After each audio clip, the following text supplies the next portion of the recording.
Ang kwentong ito ay isang kathang-isip na halaw sa mga alamat, pamahiin, at mga kwentong bayan na bahagi ng mayamang kulturang Pilipino. Bagamat inilalahad sa estilo ng isang true story, wala itong layuning manakot, manira ng paniniwala, o magdulot ng takot sa sinuman. Layunin nitong magbigay aliw, maghatid ng kababalaghan, at itaguyod ang kahalagahan ng kabutihan, katatagan, at pananampalataya. Ang anumang pagkakatulad sa tunay na buhay, pangalan, lugar, o pangyayari ay pawang nagkataon lamang. Mangyaring tangkilikin ito bilang bahagi ng malikhaing sining ng panitikan. Sa isang liblib na lugar sa paanan ng kabundukan ng Sierra Verde, may isang lugar na halos walang nakakapasok, isang gubat na pinaniniwalaang pinaninirahan ng mga engkanto, espiritu, at sinaunang nilalang. Doon matatagpuan ang isang maliit na kubo na gawa sa pinagtagpi-tagping kahoy at dahon ng anahaw. Sa loob nito, naninirahan ang dalawang matandang babae, sina Lola Agara at Aling Sendang, mga kilalang babaylan sa rehiyon. Isang gabi ng bagong buwan, habang sila'y nagsasagawa ng tahimik na ritual para sa kalikasan, bigla silang nakarinig ng iyak ng sanggol. Galing ito sa gilid ng malawak na punong balete, isang lugar na kanilang iniiwasan dahil sa paniniwalang may bantay na matandang espiritu roon. Ngunit ang iyak ay tila masakit sa tainga, parang palahaw ng isang nilalang na nauupos sa hirap. Napilitang lapitan ni Agara at Sendang ang pinagmumulan ng tunog. Sa lilim ng balete, may isang nilalang na tila bumalot sa isang sanggol gamit ang banig at mga dahon. Walang ibang tao sa paligid. Walang bakas ng ina o ama. Sa paniniwala ng mga babaylan, ang mga ganitong tagpo ay hindi dapat baliwalain, isa itong palatandaan. Isa itong sanggol na inihatid ng kapalaran. Ito ay hindi basta sanggol. May layunin siya sa mundong to, bulong ni Lola Agara habang pinagmamasdan ang bata. Maputi ito, may mapupulang labi, at tila nananaginip habang natutulog. Pinangalanan nila ang bata na Salve, hango sa salitang kaligtasan. Sa loob ng 14 na taon, pinalaki nila si Salve sa piling ng kalikasan, hayop at espiritu. Malayo sa kabihasnan, natutunan ni Salve ang simpleng pamumuhay, pagtatanim, pagmumuni-muni, pakikinig sa ihip ng hangin, at pakikipaglaro sa mga hayop ng kabubatan. Ngunit may kakaibang ugali ang bata na hindi nila inaasahan. Kapag dumidilim na at humahampas ang hangin, napapansin nilang biglang tumatahimik ang paligid kapag dumadaan si Salve. May mga pagkakataong ang mga hayop ay lumalapit sa kanya na para bang siya'y isa ring nilalang na bahagi ng kabubatan. Isang beses, nakita pa nila si Salve na nakatayo sa tabi ng isang ligaw na usa, parang nag-uusap sila sa pamamagitan ng tingin. Minsan pa'y tila alam niya ang mangyayari kahit hindi pa nangyayari.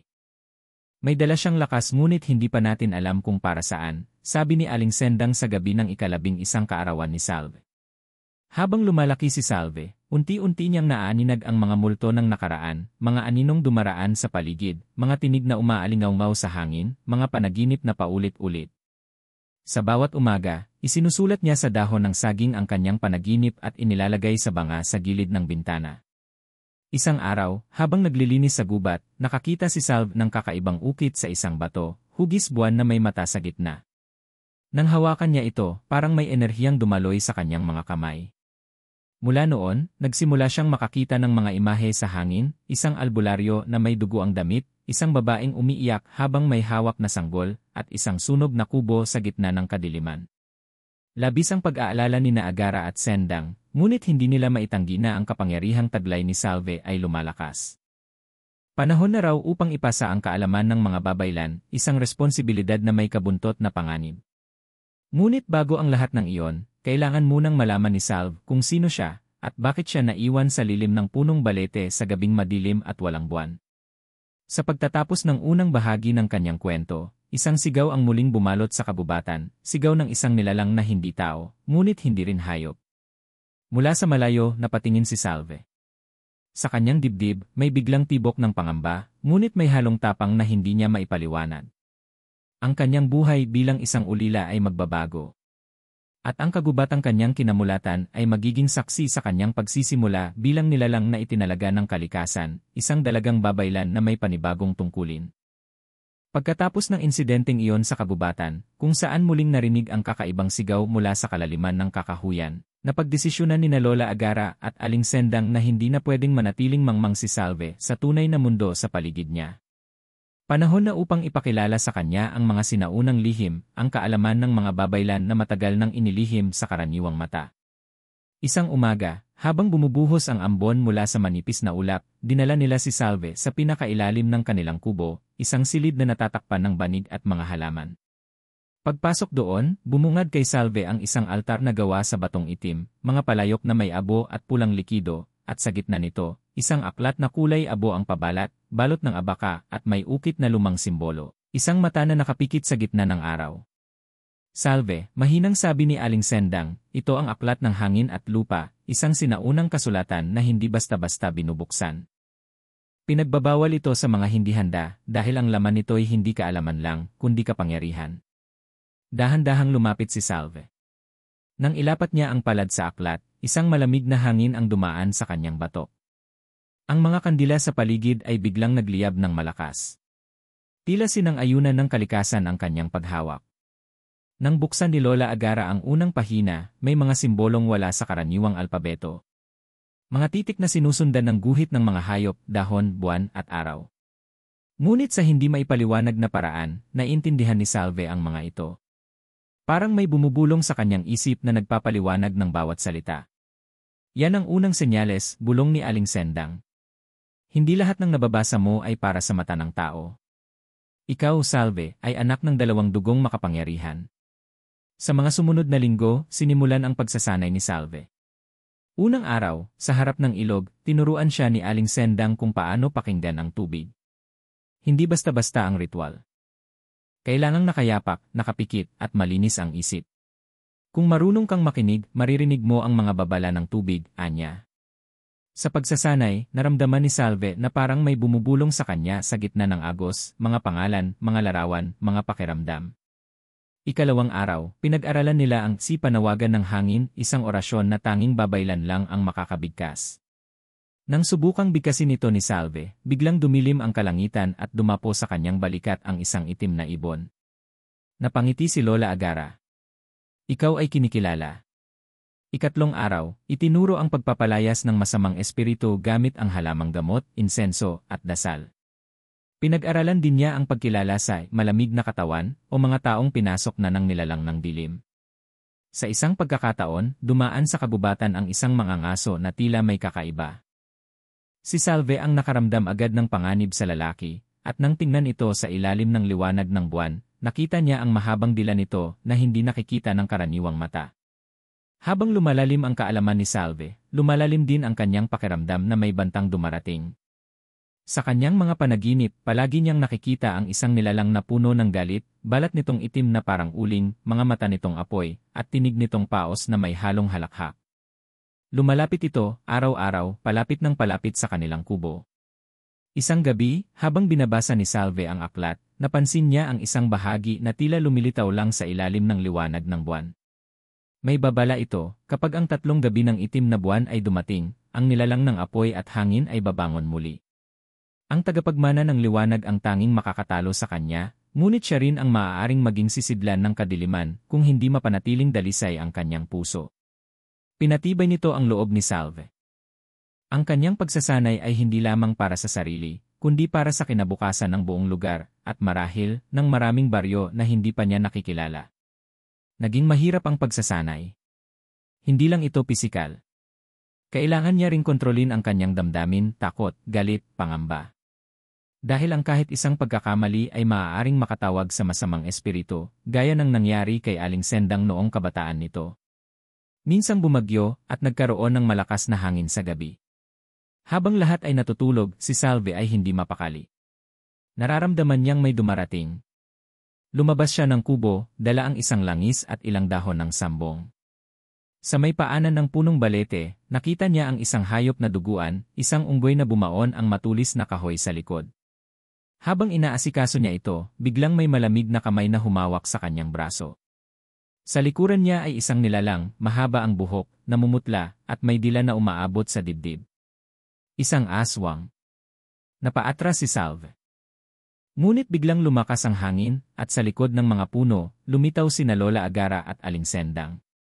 Sa tulong ng kanilang orasyon, napaalis nila ang nilalang. Ngunit hindi bago ito makapagbitaw ng babala, ang anak ng liwanag ay aking babalikan. Siya ay akin-akin. Nang gabing iyon, hindi na makatulog si Salve. Nakaupo siya sa harap ng altar, hawak ang aklat. Ang kanyang mga kamay ay nanginginig, ngunit sa kanyang mata ay may liwanag ng determinasyon. Hindi na siya isang ulila. Isa na siyang tagapagmana ng sinaunang kaalaman. At ang kanyang laban ay magsisimula pa lang. Makalipas ang ilang araw mula sa insidente sa punong balete, mas lalong naging mapagmatsyag si Salve. Tuwing gabi, hindi na siya agad natutulog. Nakabukas ang kanyang pandama, pakiramdam niya'y palaging may matang nakatingin mula sa dilim ng kabubatan. Kahit walang tao, kahit walang ingay, para bang may isang nilalang na laging nakamasid. Isang gabi ng kabilugan ng buwan, pinatawag siya ni Lola Agara upang dalhin ang ilang halamang gamot sa kabilang bahagi ng gubat. May sugatang hayop sa ilog, anya. Kailangan mo nang matutong mag-isa. May dalang maliit na sisidlan si Salve, puno ng langis na may pinaghalong abo at dahon ng alagaw. Sinamahan siya ng isang puting aso, si Pino, ang alagang bantay ng mga babaylan. Habang tumatahak siya sa makitid na daan, napansin niyang biglang tumahimik ang paligid. Wala ni huni ng kuliglig ni kaluskos ng dahon. Tanging yabag lang ng kanyang mga paa sa lupa ang naririnig. Maging si Pino ay biglang huminto, ang mga tainga nito ay nakataas at ang buntot ay nakatago sa pagitan ng mga hita. Pino! Bakit? Tanong niya habang pinakikiramdaman ang paligid. Biglang may malamig na ihip ng hangin na dumaan sa likod niya. Lumingon siya, ngunit walang tao.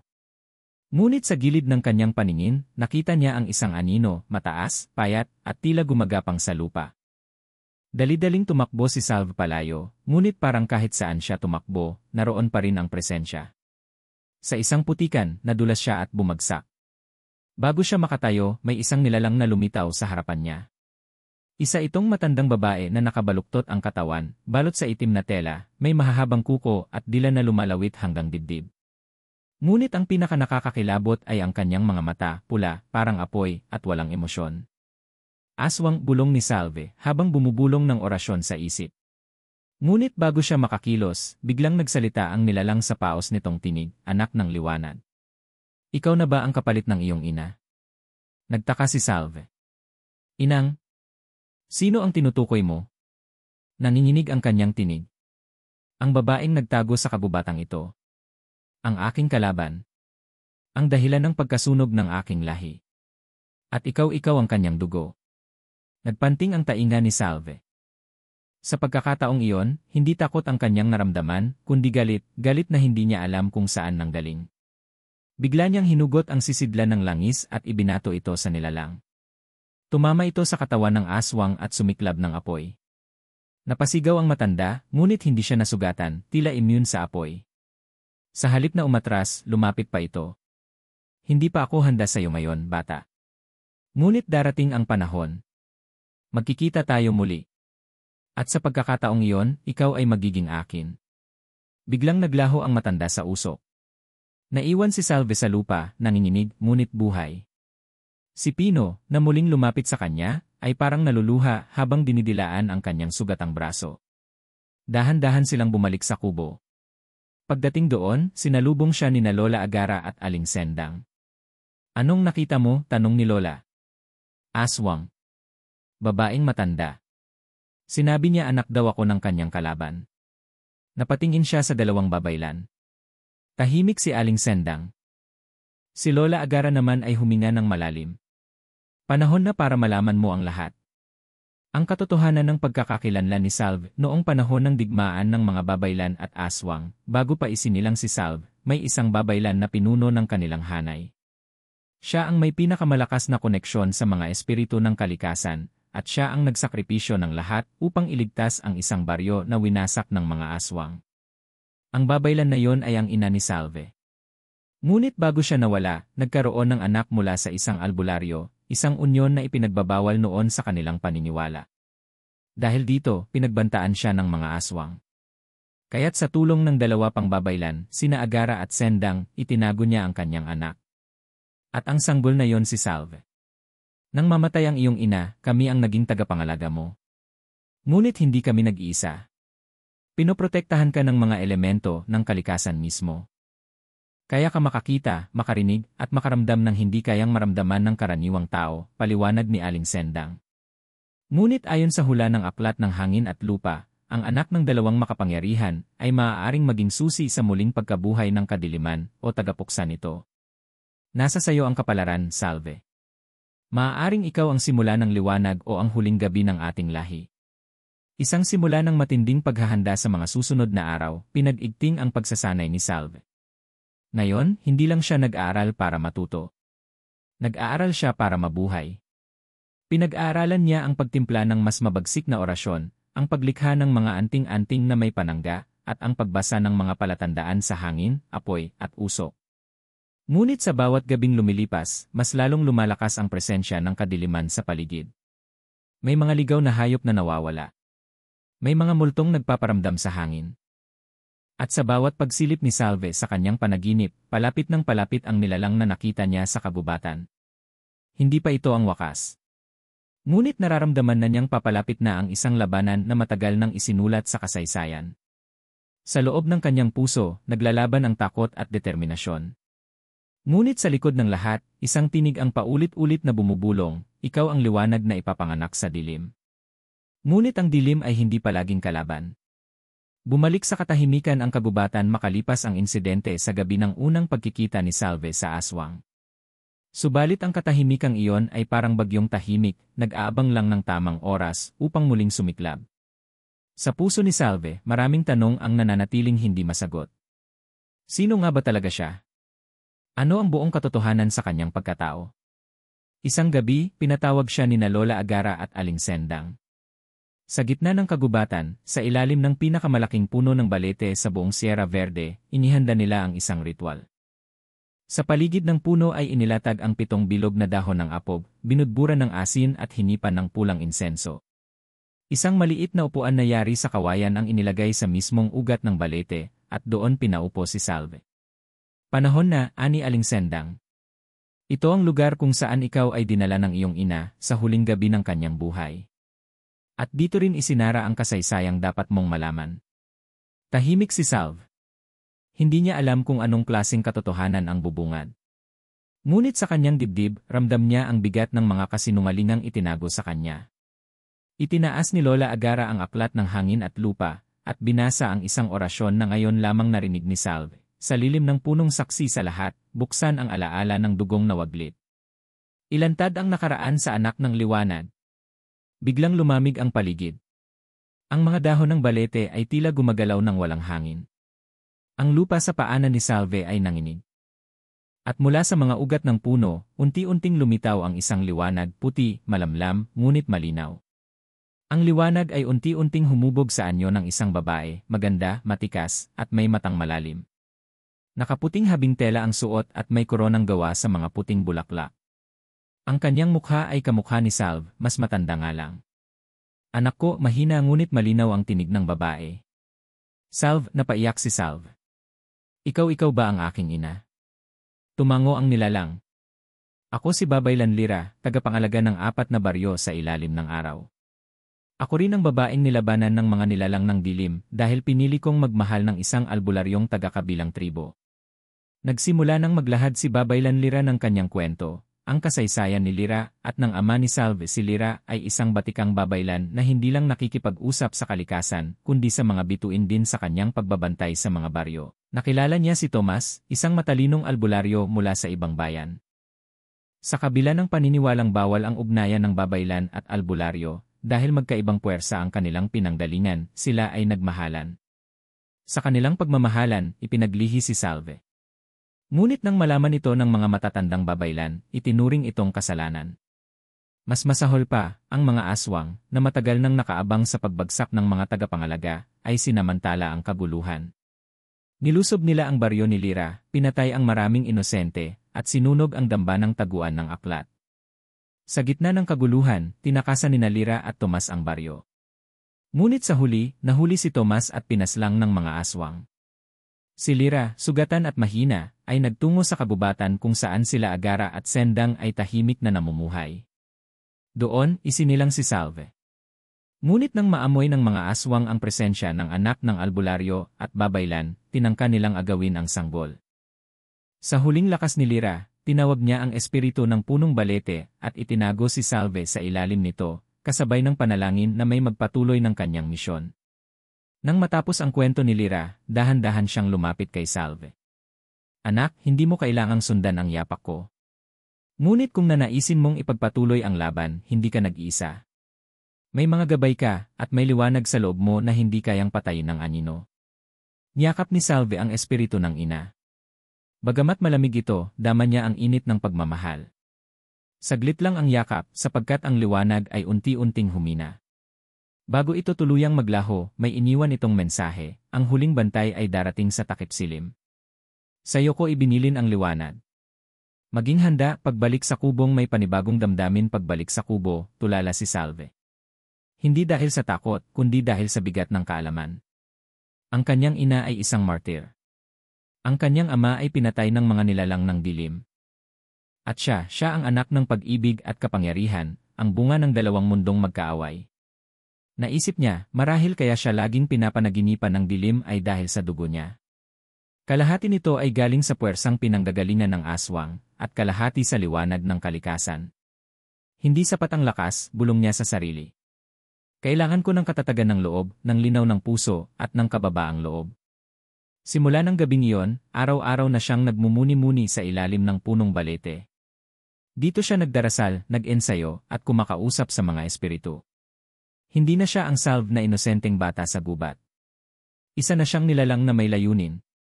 Isa na siyang dalagang babaylan na hindi lang ginagabayan, kundi pinili ng tadhana upang maging tagapagligtas ng baryo.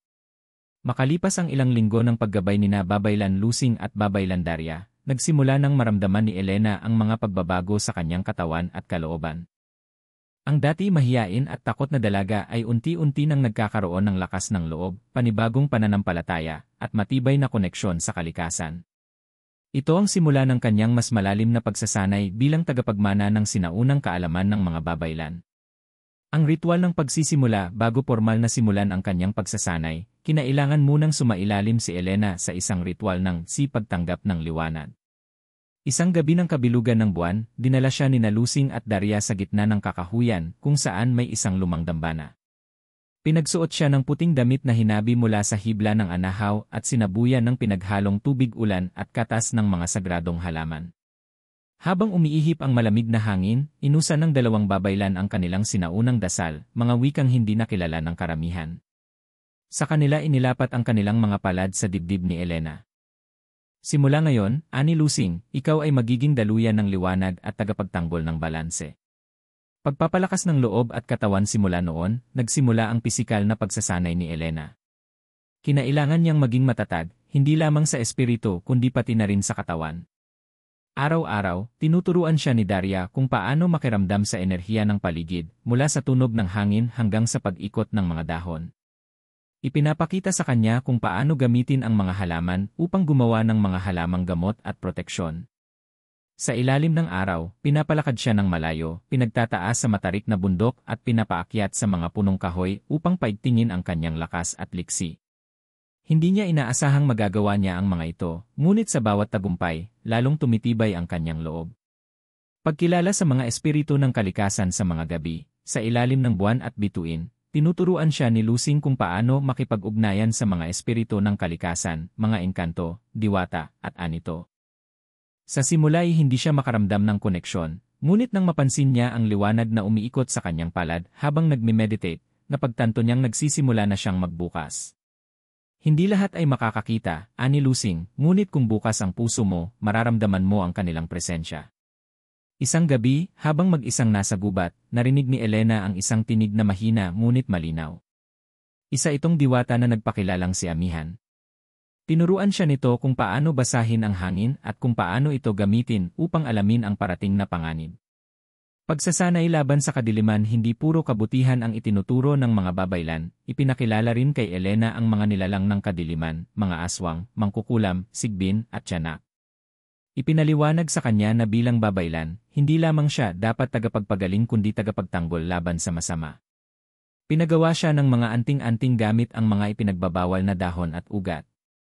Tinuturuan siyang mag-ukit ng pananggalang sa mga bato at kahoy. Dinala siya sa mga lugar kung saan may naitalang presensya ng aswang upang sanayin ang kanyang pakiramdam sa panganib. Sa isa sa mga pagsasanay, muntik na siyang masapian ng masamang espiritu habang binabasag ang itim na alay ng isang mangkukulam. Mabuti na lamang at maagap si Daria, agad siyang binigyan ng proteksyon mula sa abo ng abot palad. Paninindigan at sakripisyo, habang lumalalim ang kanyang pagsasanay, unti-unti niyang naiintindihan na ang pagiging babaylan ay hindi karangalan lamang, isa itong sakripisyo. Napapansin niyang palayo na siya sa mga karaniwang tao. Hindi siya makapunta sa baryo nang walang pag-iingat, at hindi rin siya maaaring makisama ng lubusan sa iba. Kapag pinili mong tumayo bilang tagapangalaga ng liwanag, paliwanag ni Lusing, kailangang iwanan ang dating pagkatao. Hindi ka na basta si Elena. Isa ka nang nilikhang may panata. Ang mga dating alaala ng kanyang pagkapulubi at pagiging ulila ay unti-unting nagiging parte na lamang ng kanyang nakaraan. Ngayon, isa na siyang alagad ng liwanag, hinubog ng mga sugat ng kahapon at pinanday ng karunungan ng kagubatan. Pagtanggap sa bagong katauhan sa huling bahagi ng kanyang unang taon ng pagsasanay, pinaupo siya ni Lusing at Daria sa gitna ng isang bilog ng mga puting bato. Elena, sabi ni Daria, handa ka na. Ngunit ito'y simula pa lamang. Sa susunod na yugto, may haharapin kang pagsubok na tunay na susukat sa iyong paninindigan. Tumango si Elena, ngayon ay may matatag ng tingin sa mga mata. Hindi na siya ang batang ampon na dating umiiyak sa ilalim ng ulan. Isa na siyang dalagang pinanday ng apoy ng pagsubok at liwanag ng katotohanan. Ikalimang bahagi, mga pangitain at panaginip ng dalaga, hindi maipaliwanag ni Aling Pilar at Aling Diday ang sunod-sunod na kakaibang kilos ni Lyra sa mga nagdaang araw. Madalas itong napapatulala habang nakatitig sa kawalan, na para bang may kinakausap na hindi nila nakikita. Sa gitna ng katahimikan ng gabi, bigla na lang itong bumabangon at lumalabas ng bahay na tila may hinahanap. Tuwing tanungin nila, sagot lamang nito, may tumatawag sa akin. Simula ng panaginip isang gabi, habang mahimbing ang kanyang tulog sa banig na gawa sa buri, muling nagpakita sa panaginip ni Lyra ang dalawang babaylan. Hindi na sila nakasuot ng puting saya gaya ng dati, bagkus, ngayon ay balot sila ng makukulay na tela, may palamuti sa ulo, at tila may hawak na tangkay ng palaspas na nasusunog ngunit hindi nauubos. Sa panaginip, nasa gitna si Lyra ng isang gubat na puno ng malalaking puno at ugat. Dumadagundong ang paligid, parang may paparating na malakas na puwersa. Lyra, wika ng isa sa mga babaylan, dumarating na ang anino ng kagubatan. Huwag kang matakot. Ikaw ang susi upang mapanatili ang balanse. Sa gulat ni Lyra, ang lupa sa ilalim niya ay bumuka, at mula roon ay may lumabas na hugis taong nilalang, itim na itim ang balat, may mapupulang mata, at may mahahabang kuko. Ngunit bago siya makasigaw, binigkas ng isa pang babaylan ang isang sinaunang dasal, at biglang natunaw ang nilalang na animoy usok. Doon nagising si Lyra, pawis na pawis at humihingal. Mga pangitain habang gising hindi lang sa panaginip nagpapakita ang mga pangitain. Minsan, habang nag-igib ng tubig sa poso, nakita niya sa salamin ng tubig ang mukha ng isang matandang babae na hindi niya kilala. Sa paglingon niya, wala namang tao. Sa mga ganitong sandali, parang may boses na bulong ng bulong sa kanya, hindi ito malinaw, pero palaging inuulit ang salitang, paghahanda. Sa tuwing maglalakad siya sa bukid, makakaramdam siya ng malamig na simoy ng hangin kahit tirik ang araw. May mga pagkakataong umaalon ang mga damo na para bang may dumaraan, pero wala siyang nakikitang tao. Minsan, sa ilalim ng punong mangga malapit sa ilog, tila may narinig siyang iyak ng bata na humalo sa ihip ng hangin.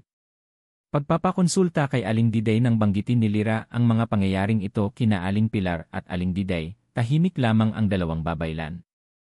Pagkaraan ng ilang saglit, inutusan ni Aling Diday si Lyra na maghubad ng tsinelas, humawak ng dahon ng saging, at tumayo sa gitna ng silid na may bilog na asin. Ibinuka ni Aling Diday ang kanyang palmang may ukit na simbolo, saka binigkas ang isang dasal.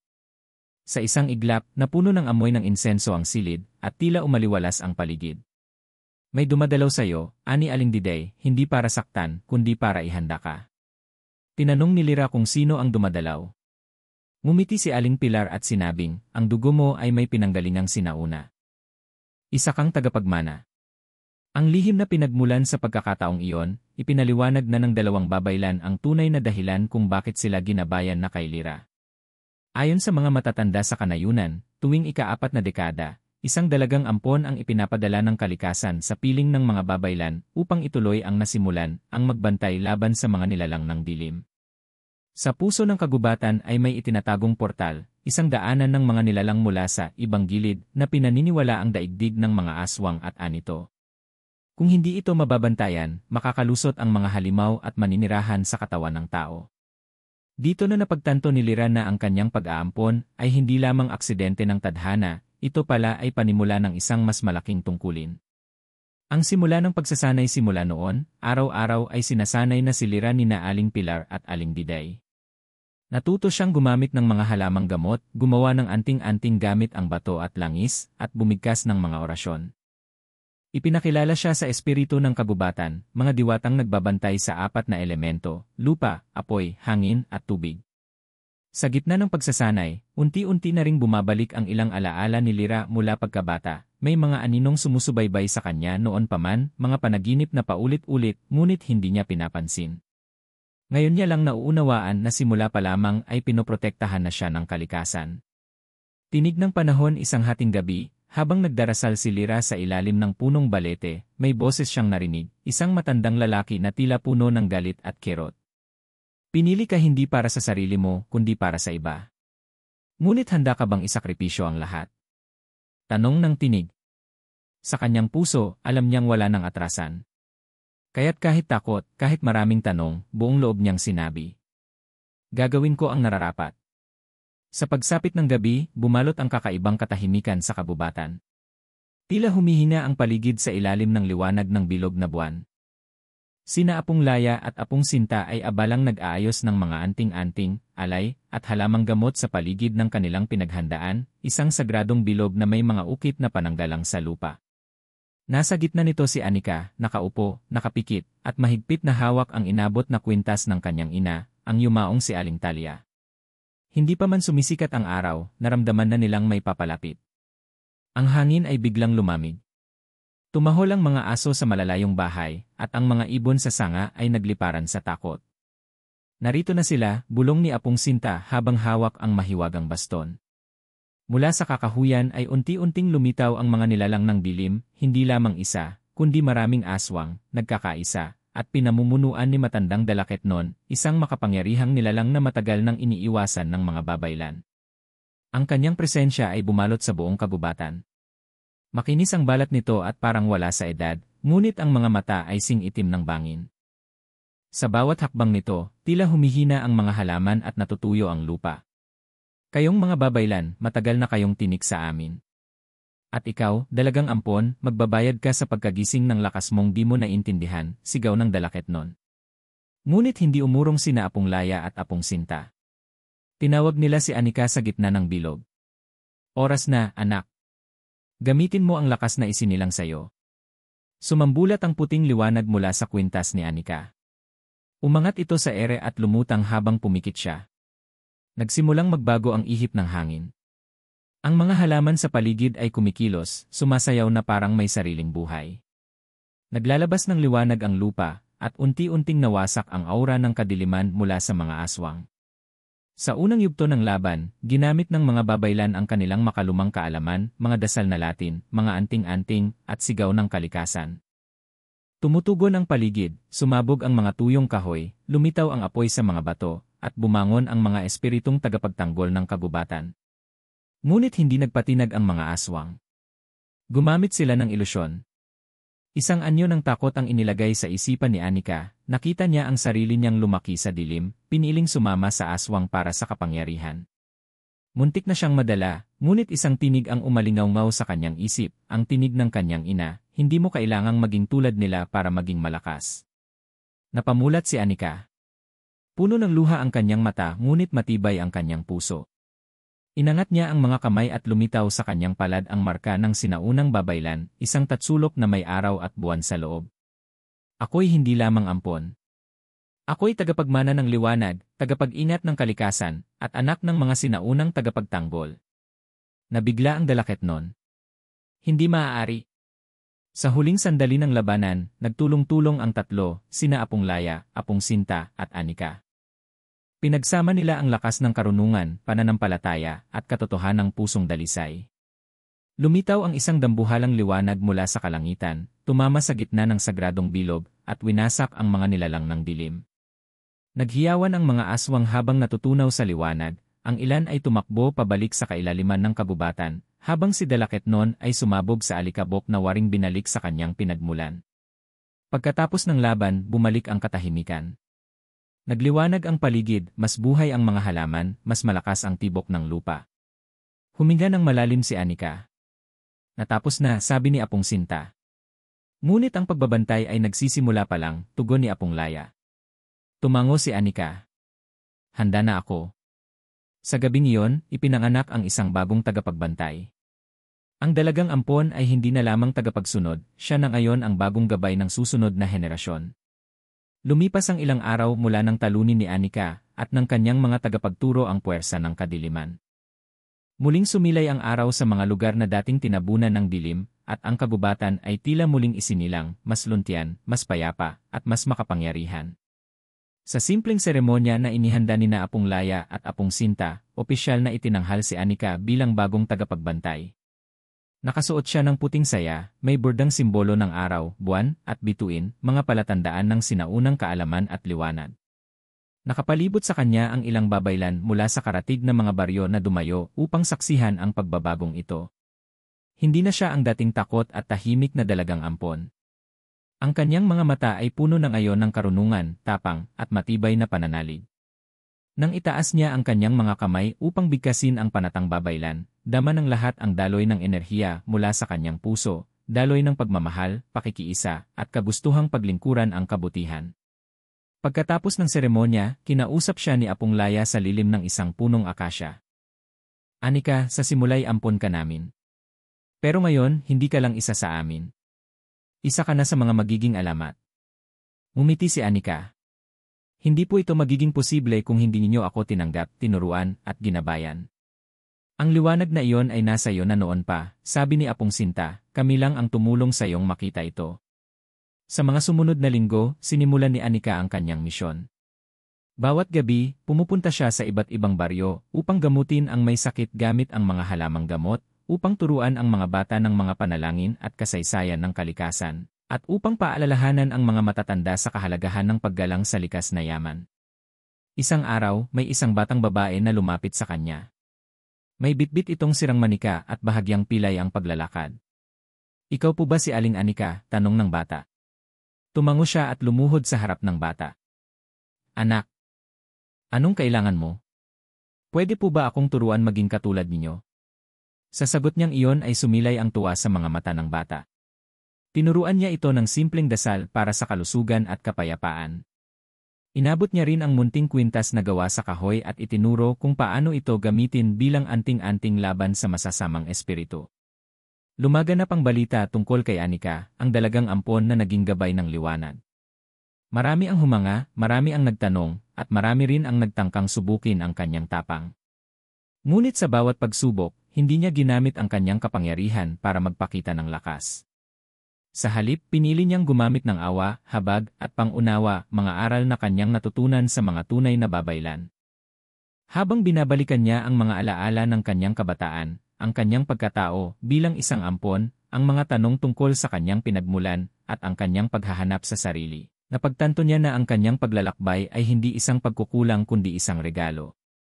Ang kanyang pagiging ampon ang nagtulak sa kanya upang hanapin ang kanyang tunay na halaga, isang halagang hindi nakabatay sa dugo, pangalan, o pagkakakilanlan, kundi sa layunin, kabutihan, at katotohanan.